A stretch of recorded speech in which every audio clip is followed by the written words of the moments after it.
Secret lovers, pada tahu nggak bubur ayam keliling di seputaran ibu kota dan sekitarnya yang pakai motor itu ternyata dari Tamblang, Bekasi, Jawa Barat loh. Tapi gimana ceritanya mereka bisa menguasai dunia perbuburan Jabodetabek ya?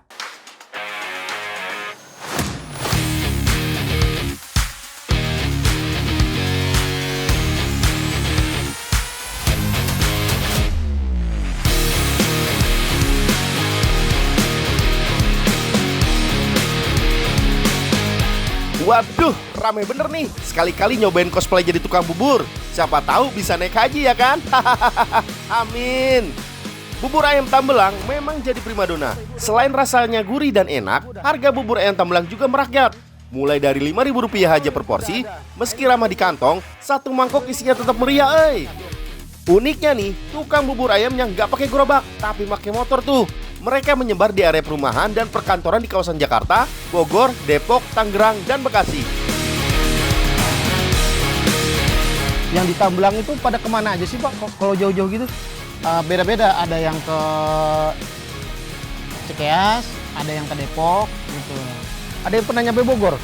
Ada itu Cikeas. Oh gitu? Iya. Buset, jauh banget dari Dari Tamblang iya. ke Bogor jualannya? Iya, betul. Buset, jam berapa itu berangkat ya? Mereka berangkat kalau yang jauh jam 4. Para pedagang bubur ayam motor berasal dari Desa Sukarahayu, Kecamatan Tamblang, Bekasi, Jawa Barat. Kampung mereka sering disebut kampung bubur saking banyaknya pedagang bubur yang tinggal di sana.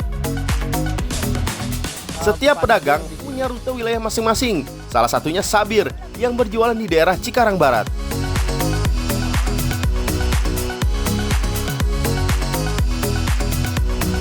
Pembagian rute-rutenya gimana? Kan ada yang ke Cikarang katanya, ada yang ke Tambun, ada yang ke kota Bekasi, itu gimana tuh Bang? Ya kalau itu mereka kan awalnya cari masing-masing sendiri ya lokasi. Nah, ketika sudah beberapa bulan dapat langganan tetap, jadi udah menjadi lokasi tetap gitu. Terus nggak boleh ada yang ke lokasi itu berarti? Bukan nggak boleh, artinya mereka etika. Ketika kita sesama dagang bubur ya mereka nggak masuk gitu. Ya, Kalau Bapak di daerah mana ini? Ini namanya Kampung Bojongkoneng, Desa Telaga Murni, Cikarang Barat. Di situ aja, Iya. di Cikarang Barat, wilayahnya Pak Sabir ya? Iya.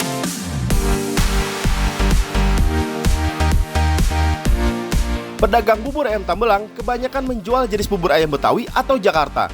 Biasanya bubur ayam Jakarta punya dua bumbu, kaldu yang berwarna kuning dan bumbu asin kecoklatan. Untuk sambalnya bukan sambal kacang melainkan sambal goreng.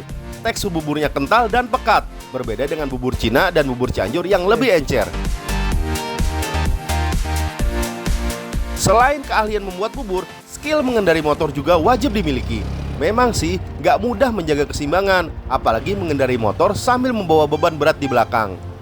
Meski awalnya sulit, Sabir sudah berjual bubur ayam dengan motor selama 15 tahun. Kini sudah terbiasa.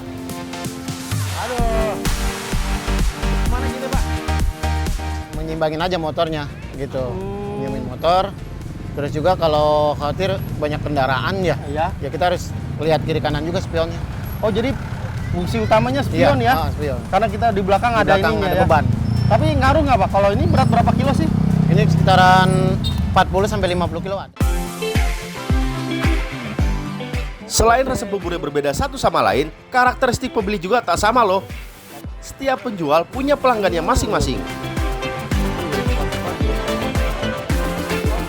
Ini sekarang jam 7 hampir setengah 8, dia udah habis. Ini tuh berapa tadi liter? 4 liter semua. Tuh 4 liter udah habis setengah 8. Iya. Gimana nggak banyak jadi tukang bubur ya? Tapi yang saya penasaran waktu itu, Pak Sabir belajar bikin bubur dari mana? Kita awalnya dari teman, Pak. Dari teman karena memang mayoritas masyarakat di sana pedagang bubur ya. Kita diajarin udah lebih baik dagang bubur aja. Wah, laris manis ya. Tapi perjuangan para pedagang bubur motor memang nggak mudah. Nggak percaya? Yuk ikut dari awal. Di waktu sebagian orang masih tertidur lelap, masyarakat Desa Sukarahayu sudah bersiap menjemput rezeki. Begitu juga dengan Sabir yang dibantu sang istri, Sukiyah, membuat bubur sejak pukul 3 dini hari.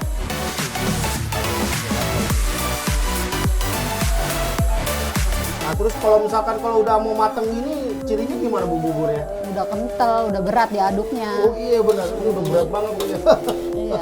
Nah, Ibu lagi bikin apa itu? Sambal, Woi, sambalnya nih mantep nih kayaknya. sambal wanginya. goreng. Nah, ini kayaknya udah berat nih Bu ya, udah matang berarti ya? Iya, Ah, ini udah matang. Nah, ini namanya apa, Bu? itu. Ah, ini namanya gitar Roma Irama, Bu. Gitar buntung ya kan? Mulai dari sambal, bumbu kaldu, dan sate-satean, lauk pelengkap bubur ayam pun disiapkan. Beras merupakan kunci utama kenikmatan bubur ayam. Karena itulah, beras pulen yang dipilih supaya teksturnya lembut dan pekat saat dimasak.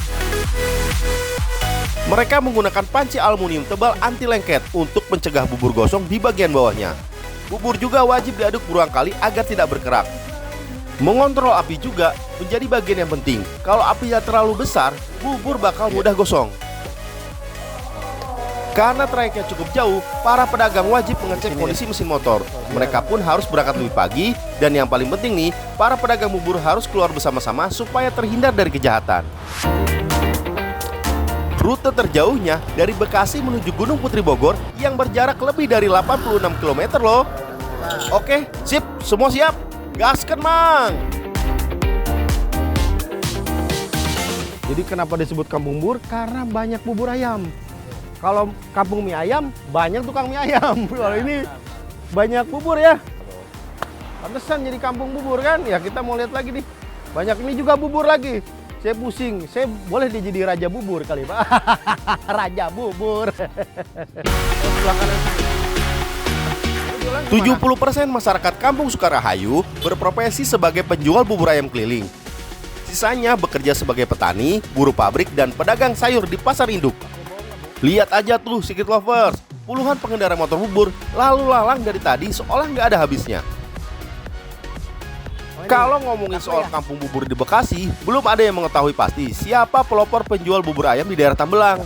Namun sudah sejak dulu bubur ayam menjadi urat nadi perekonomian masyarakat Tambelang. Soal keahlian resep masaknya, ternyata semuanya diwariskan turun-temurun tuh Secret Lovers.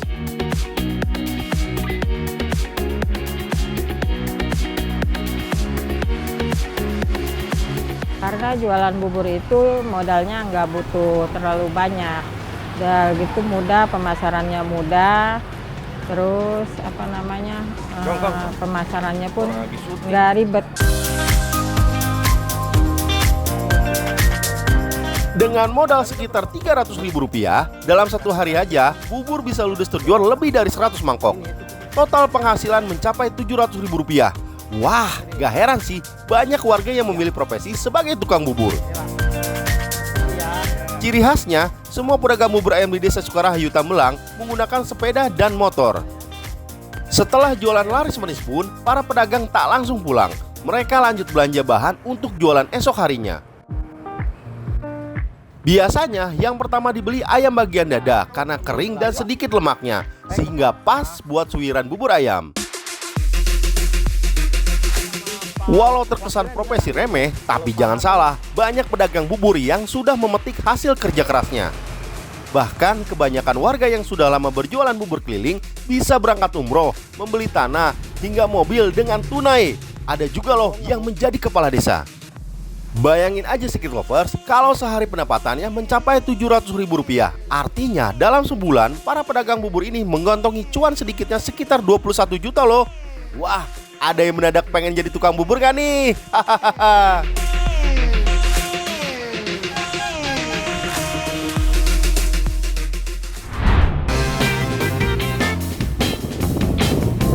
Karimun Jawa, Paradise of Java. Rasa-rasanya tak ada yang berlebihan dari julukan itu Secret Lover. Berada di wilayah Kabupaten Jepara, gugusan kepulauan indah ini dikenal sebagai surga tropis dengan pasir putih pantainya. Karimun Jawa juga dikenal dengan keanekaragaman hayati laut dan menjadikannya sebagai destinasi favorit wisatawan. Antar kota antar provinsi kali ini akan membawa Secret Lover ke Karimun Jawa.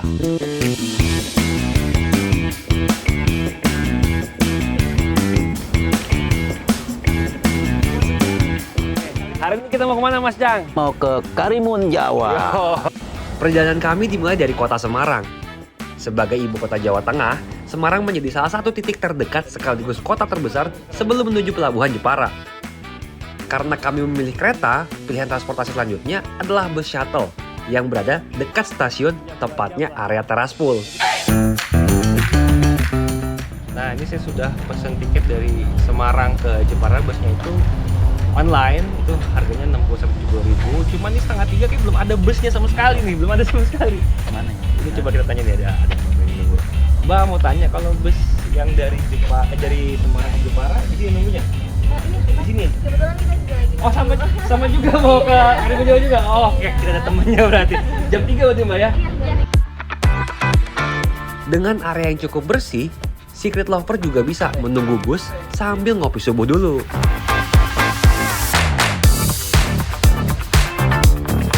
Berangkat pagi sendiri kami pilih karena jadwal penyeberangan ke Karimun Jawa biasanya hanya tersedia pagi saja. Artinya kita harus menyesuaikan waktu datang di Semarang agar tidak terlambat sampai ke Jepara. Jika subuh seperti yang kami pilih, waktu tempuh ke pelabuhan hanya 2 jam Secret Lover. Setengah 6 pagi baru sampai di pelabuhan saat ini Jepara nih. Kayaknya kita bakal nunggu lagi penyeberangan ke Karimun Jawa baru sampai nih busnya. Wah, pulas banget nih nanti.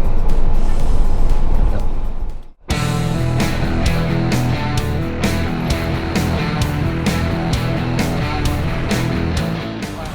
Masuk ke dalam kita ya? Ya.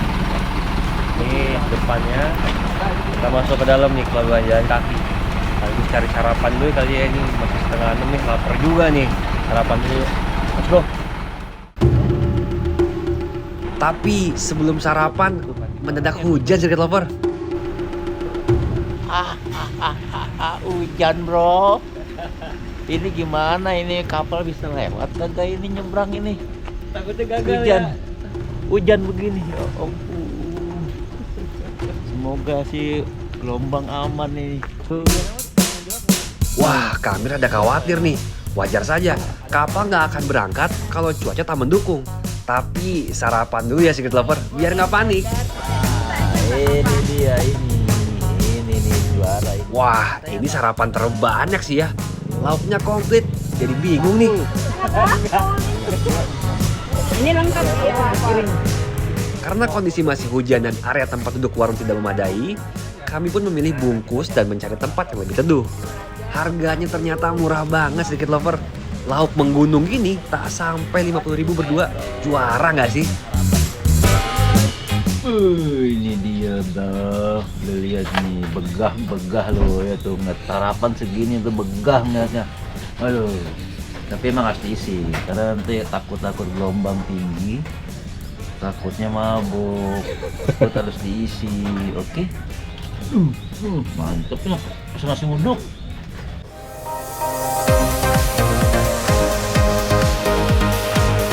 Di Pelabuhan Kartini ada 2 jenis kapal yang melayani perjalanan menuju Karimun Jawa. Kalau Secret Lover membawa motor atau kendaraan, maka pilihannya adalah KMP Feri Singijai. Hanya saja, perjalanan ke Karimun Jawa akan ditempuh lebih lama, yakni 4,5 jam. Tapi kalau ngecer seperti kami, Secret Lover bisa memilih kapal ekspres bahari dengan perjalanan relatif lebih singkat, alias 2 jam. Biar aman, Secret Lover udah bisa memesan tiket online dari jauh-jauh hari. Maklum, cepet habis. Tapi masuk kapalnya gimana nih? Karena udah check-in online, tapi ternyata naiknya bukan dari sini nih. Dari sana. Mana nih mas arahnya? Tadi saya tanya tuh, kalau kita udah check-in online nih, nah itu naiknya harus gimana lagi nih? Ternyata langsung aja tunjukin boarding pass-nya. Cuman beda, bukan di sana tadi naiknya, saya kira di sana. Wah, ternyata ngantri panjang Secret Lovers. Wajar sih musim liburan, tapi kayaknya ada yang kurang pas ya. Ini padahal sebenarnya untuk pesan semua tiket tuh online ya, cuman ketika ngeceknya ini masih manual. Sementara penumpangnya banyak banget, jadi ngantrinya udah hampir setengah jam lebih kita nunggu nih. Harusnya mungkin jadi evaluasi juga nih, bisa mungkin tinggal tap barcode biar lebih cepet ya. Tapi kan lagi musim liburan nih, ngantri panjang banget jadinya. Percuma mesen tiket online. Ini kan pelayanan masih manual tuh lihat. Akhirnya setelah hampir 1,5 jam, kami pun berhasil masuk kapal. Beruntung, begitu masuk kami disajikan dengan kesejukan dari pendingin udara yang sukses mendinginkan hati kami. Dari segi fasilitas, sepertinya nyaman Secret Lover. Tiket eksekutif dapat fasilitas kursi empuk, televisi, dan tentunya AC. Ada 2 kelas tiket kapal ekspres bahari, eksekutif dan VIP, dengan harga tiket mulai 200 sampai 250 ribu rupiah. Nah, yang VIP, kursinya sekilas lebih lebar plus empuk Secret Lover. Tapi dari pengamatan kami, nggak ada colokan charger Secret Lover. Jadi baiknya HP full charge dulu ya sebelum berangkat nyebrang. Tapi ngomong-ngomong, lihat di mana ya? Oh, saya salah ya. Saya mencari toilet dan ternyata di deck atas nih ada toilet di sini. Terus juga di luar tuh ada kantinnya juga. Nah ini ternyata ada kopi, ada mie instan lah, tapi nggak ada makan beratnya. Di deck bawah nggak, toilet cuma 1. Kita geser di sana yuk.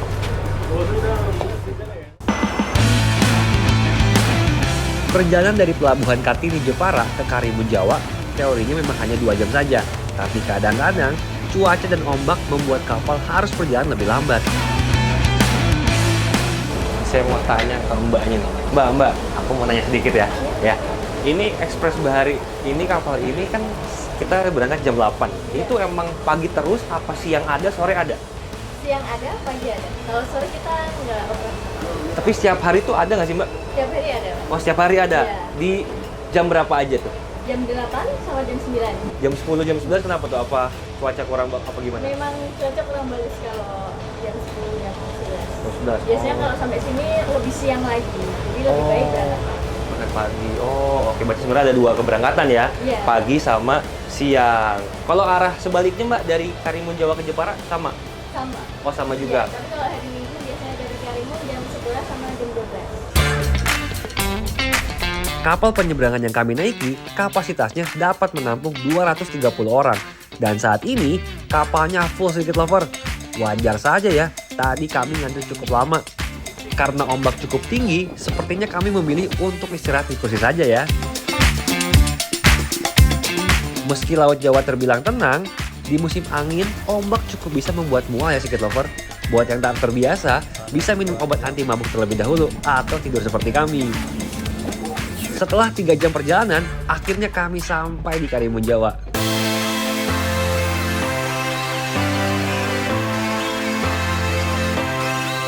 Berada 83 km dari Jepara, Karimun Jawa terdiri dari 27 pulau. Dengan total, hanya 5 pulau yang berpenghuni. Selain pantai-pantai memesona, Karimun Jawa juga terkenal dengan dunia bawah laut yang indah. Cocok untuk penggemar snorkeling atau diving. Telah menjadi taman nasional sejak tahun 2001, Karimun Jawa menjadi rumah bagi lebih dari 400 spesies fauna laut, termasuk penyu sisik, penyu hijau, dan ragam aneka ikan hias lainnya. Tapi, kelilingnya gimana nih?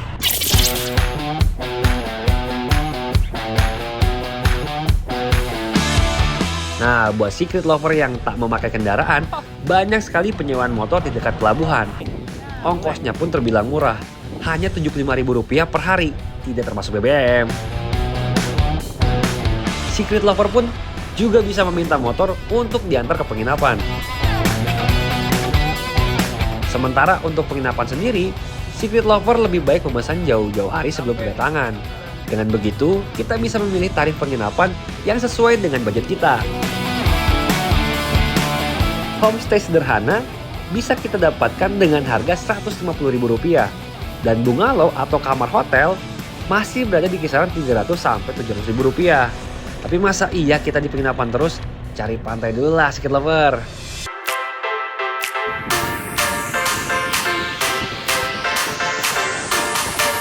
Dengan luas mencapai 71 km persegi, setidaknya ada 20 pantai yang menjadi objek wisata di Karimun Jawa. Beberapa bisa diakses melalui jalan darat, tapi ada juga yang harus memakai perahu. Tujuan kami yang pertama, Pantai Bobi. Ini katanya sih nama pantainya apa tadi? Pantai Bobi. Bobi. Tahu yang punya Bobi bukan nih? Gue mau nanya. Ini salah satu destinasi favorit wisatawan yang ke Karimun Jawa, di Iya, Pantai salah satu Bobi. ya? Salah satunya ini. Cakep katanya. Kita lihat. Let's go. Mana Bobi? Bobi.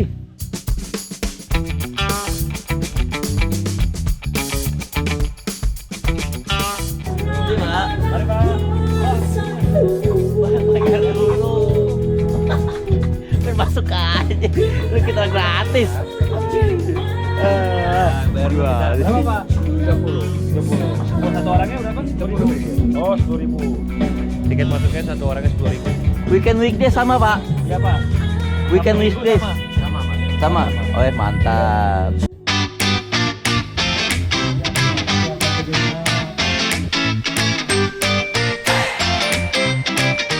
Rumor akan indahnya Karimun Jawa kami buktikan langsung di Pantai Bobi.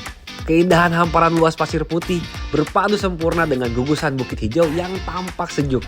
Kombinasi putih, hijau, dan biru air laut benar-benar membuktikan julukan surga Pulau Jawa memang bukan isapan jempol Secret Lover. Ombaknya pun tak besar. Pengunjung bisa dengan tenang berenang dan bermain air tanpa takut tenggelam.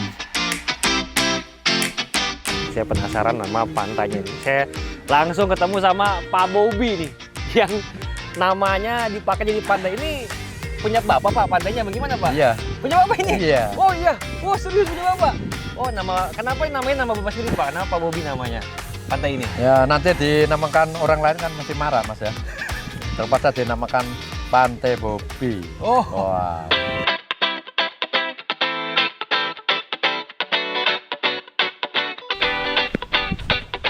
Buat Secret Lover yang hobi camping, pantai-pantai Karimun Jawa juga rata-rata bisa dijadikan lokasi berkemah. Meski Pantai Bobi dinamakan dari warga yang membuka pantai, status lahan tetap dimiliki oleh negara. Ditetapkan sebagai cagar laut sejak tahun 1986, Karimun Jawa menjadi Taman Nasional pada tahun 1999. Setelah puas menikmati Pantai Bobi, kami selanjutnya bergeser ke Pantai Ujung Gelam yang berjarak sekitar 20 menit. Berbeda dengan Pantai Bobi yang lebih tenang, di Ujung Gelam banyak wahana permainan air yang disediakan. Dari banana boat, paddleboard, hingga jet ski. Pantai ini juga jadi salah satu favorit wisatawan ketika berkunjung ke Karimun Jawa. Sebagai salah satu spot sunset terbaik, Ujung Gelam juga dikenal sebagai spot foto ikonik pohon kelapa miring yang jadi serbuan para wisatawan. Meski baru 2 pantai yang kami kunjungi, rasa-rasanya julukan surga Pulau Jawa memang tak berlebihan untuk Karimun Jawa. Nah, buat kalian yang penasaran berapa total ongkos trip Karimun Jawa via Semarang, cek setelah ini ya. Sampai jumpa lagi di perjalanan antar kota, antar provinsi selanjutnya.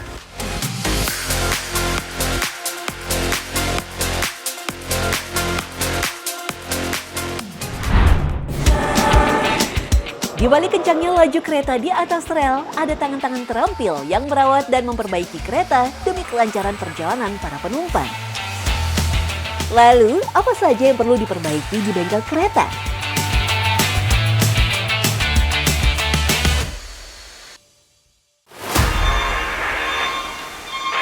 Kereta yang baru datang ke bengkel langsung dibawa oleh mesin penggerak yang mengarahkan gerbong untuk masuk ke dalam sektor body workshop atau bengkel bodi kereta. Di sini bagian bugi dilepaskan dari kereta untuk dibawa ke sektor roda dan bugi. Sedangkan badan gerbong kereta ditinggal untuk dilakukan perawatan. Jadi itu karena kondisi di lapangan, di lintas itu macam-macam. Dari kena uap air laut atau air dari hujan atau debu yang nempel itu menyebabkan korosi. Nah itu problem utama kita sih itu aja sih. Bugi menopang puluhan ton berat kereta sambil menahan getaran, panas, dan tekanan ribuan kali setiap hari. Tak heran setiap 2 tahun sekali kereta harus dibawa ke bengkel untuk dirawat. Meskipun dari luar bugi tampak tidak bermasalah, perawatan berupa penggantian suku cadang harus tetap dilakukan. Prinsipnya, meskipun hanya satu komponen yang rusak, akan lebih aman diganti satu set karena ini semua menyangkut safety penumpang dan kereta. Jadi selain ada pihak dari QC yang mengecek ulang nantinya, kita sebelum bogi ini selesai juga kita cek dulu. Supaya lebih memastikan lagi kalau bogi ini siap dan aman digunakan. Di sebelah lokasi perawatan bugi ada tempat khusus untuk memperbaiki roda dan bearing. Namun sebelumnya roda harus dilepaskan dulu dari bearing. Roda kereta api seringkali mengalami perubahan bentuk akibat gesekan dengan rel ataupun pengereman mendadak. Karenanya, teknisi harus mengukur roda dulu supaya tahu seberapa tebal roda terkikis. Jadi saat roda itu masuk, itu kita lakukan pengukuran. Nah, ukuran itu pertama apa? Yaitu diameter ini kita ukur. Nah, dari hasil diameter ini nanti kita tahu nih, mana roda yang bisa kita pakai, mana yang tidak. Nah, yang bisa dipakai, kita proses lanjut bubut. Cuman yang sudah akhir dari dipakai, kita ganti di belakang dengan yang baru. Iya, iya. Setiap roda kereta baru memiliki diameter 774 mm dan batas maksimal penyusutannya hanya bisa sampai 698 mm. Jika sudah melewati batas penyusutan, roda tidak boleh digunakan lagi karena pengereman menjadi tidak efisien dan bisa membahayakan penumpang.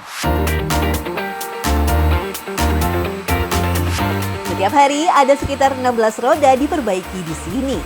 Pembubutan dilakukan setiap 24 bulan sekali atau 2 tahun sekali dengan tujuan agar bentuk roda tetap simetris. Satu kali pembubutan biasanya makan waktu 20 menit. Meskipun sudah menggunakan sistem komputer canggih, pengecekan manual juga harus dilakukan. Bahkan tak jarang satu roda harus dibubut lebih dari sekali. Lihat, hasilnya juga lebih halus. Ukuran diameternya sudah memenuhi syarat untuk dipakai lagi gitu. Nah, ini kita lanjut ke tahap selanjutnya biasanya kalau setelah seperti ini. Dilakukan proses pemasangan bearing. Nah, ini kan di bagian sisi sini nih, belum ada bearingnya nih, nanti kita lakukan proses pemasangan bearing.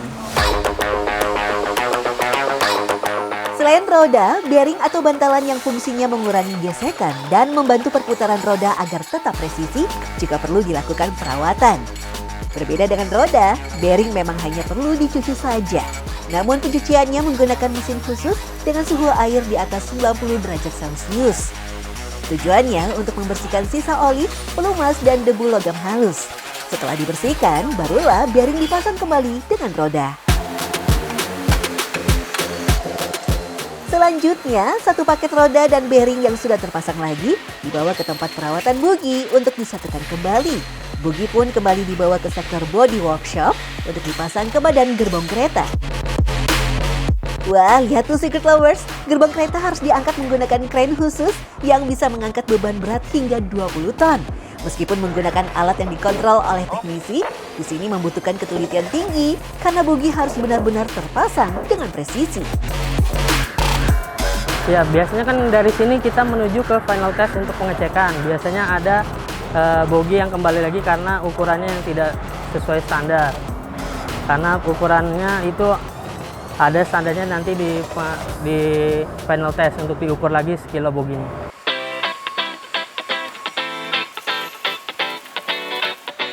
Kereta yang sudah selesai diperbaiki kembali dibawa oleh mesin penggerak menuju sektor final test. Jika ada kesalahan ringan, para teknisi bisa langsung memperbaiki. Namun jika ditemukan kesalahan berat dan butuh pembongkaran ulang, mau tidak mau gerbong dibawa kembali ke sektor untuk dilakukan perbaikan ulang. Contoh seperti pegas ayun. Apabila dia pegas ayun ini, ya pegas ayun, kalau dia tidak standar, lemah, atau dia terlalu tinggi, itu kita balikkan ke unit bogi. Gitu. Karena prosesnya itu pembongkarnya banyak, Pak. Jadi itu di sana. Gitu.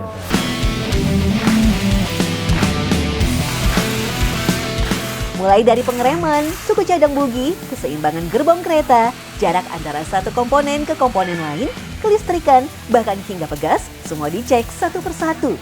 Di sini pengecekan kelayakan kereta dilakukan secara statis, di mana kereta bisa berhenti. Uji statis bisa dilakukan secara langsung di bengkel, namun uji dinamis butuh lintasan khusus dan beresiko tinggi saat ada masalah di tengah jalan.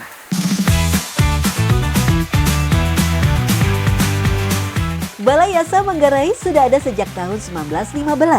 Dulunya dibangun oleh Staatspoorwegen, perusahaan kereta api milik negara yang dikelola pemerintah kolonial Hindia Belanda. Jika dulunya bengkel ini dibangun untuk membuat lokomotif, sekarang hanya fokus pada perawatan sarana kereta penumpang, baik KRL ataupun kereta antar kota.